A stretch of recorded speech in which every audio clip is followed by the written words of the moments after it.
அஸ்ஸலாமு அலைக்கும் வரஹ்மத்துல்லாஹி வபரகாத்துஹு. இன்று நாம் சூரா அல் பக்ராவின் 9வது பிரிவின் அர்த்தத்தை பார்ப்போம். நீங்கள் ஒரு மனிதனை கொன்றீர்கள், பின் அது பற்றி ஒருவருக்கொருவர் குற்றம் சாட்டி தர்கித்து கொண்டிருந்தீர்கள். ஆனால் அல்லாஹ் நீங்கள் மறைத்ததை வெளியாக்குபவனாக இருந்தான் என்பதையும் நினைவு கூறுங்கள். அறுக்கப்பட்ட அப்பசுவின் ஒரு துண்டால் அக்கொலையாளி உண்டவனின் சடலத்தை அடியுங்கள் என்று நாம் சொன்னோம். இவ்வாறே அல்லாஹ் இறந்தவர்களை உயிர்ப்பிக்கிறான். நீங்கள் நல்ல அறிவு பெறும் பொருட்டு தன் அத்தாட்சிகளையும் அவன் இவ்வாறு உங்களுக்கு காட்டுகிறான். இதன் பின்னரும் உங்கள் இதயங்கள் இறுக்கிவிட்டன, அவை கற்பாறையைப் போல ஆயின, அல்லது அதைவிடவும் அதிக கடினமாயின.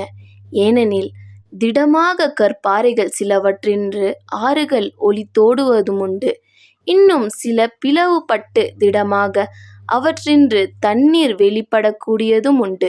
இன்னும் திடமாக அல்லாஹ்வின் மீதுள்ள அச்சத்தால் சில கற்பாறைகள் உருண்டு விழக்கூடியவையும் உண்டு. மேலும் அல்லாஹ் நீங்கள் செய்து வருவதை பற்றி கவனிக்காமல் இல்லை.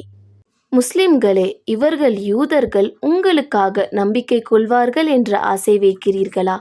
இவர்கள் ஒரு சாரார் இறைவாக்கை கேட்டு அதை விளங்கி கொண்ட பின்னர் தெரிந்து கொண்டே அதை மாற்றிவிட்டார்கள். மேலும் அவர்கள் ஈமான் கொண்டவர்களை சந்திக்கும்போது நாங்களும் ஈமான் கொண்டிருக்கிறோம் என்று சொல்கிறார்கள்.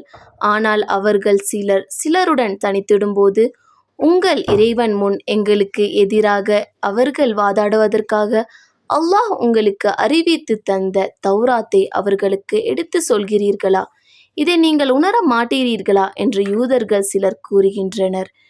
அவர்கள் மறைத்து வைப்பதையும் அவர்கள் வெளிப்படுத்துவதையும் நிச்சயமாக அல்லாஹ் நன்கறிவான் என்பதையும் அவர்கள் அறிய மாட்டார்களா? மேலும் அவர்களில் எழுத்தறிவில்லாதோரும் இருக்கின்றனர்.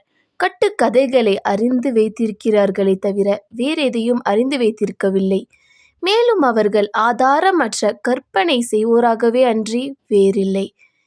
அற்ப கிரயத்தை பெறுவதற்காக தம் கரங்களாலே நூலை எழுதி வைத்து கொண்டு பின்னர் அது அல்லாஹ்விடமிருந்து வந்தது என்று கூறுகிறீர்களே, அவர்களுக்கு கேடுதான். அவர்களுடைய கைகள் இவ்வாறு எழுதியதற்காகவும் அவர்களுக்கு கேடுதான். அதிலிருந்து அவர்கள் ஈட்டிடும் சம்பாத்தியத்திற்காகவும் அவர்களுக்கு கேடுதான். ஒரு சில நாட்களை தவிர எங்களை நரக நெருப்பு தீண்டாது என்று அவர்கள் கூறுகிறார்கள். அல்லாஹ்விடமிருந்து அப்படி ஏதேனும் உறுதிமொழி பெற்றிருக்கிறீர்களா? அப்படியாயின் அல்லாஹ் தன் உறுதிமொழியை மாற்று செய்யவே மாட்டான். அல்லது நீங்கள் அறியாததை அல்லாஹ் சொல்கிறான் என்பதை இட்டுக்கட்டி கூறுகிறீர்களா என்று நபியே அந்த யூதர்களிடம் நீர் கேளும்.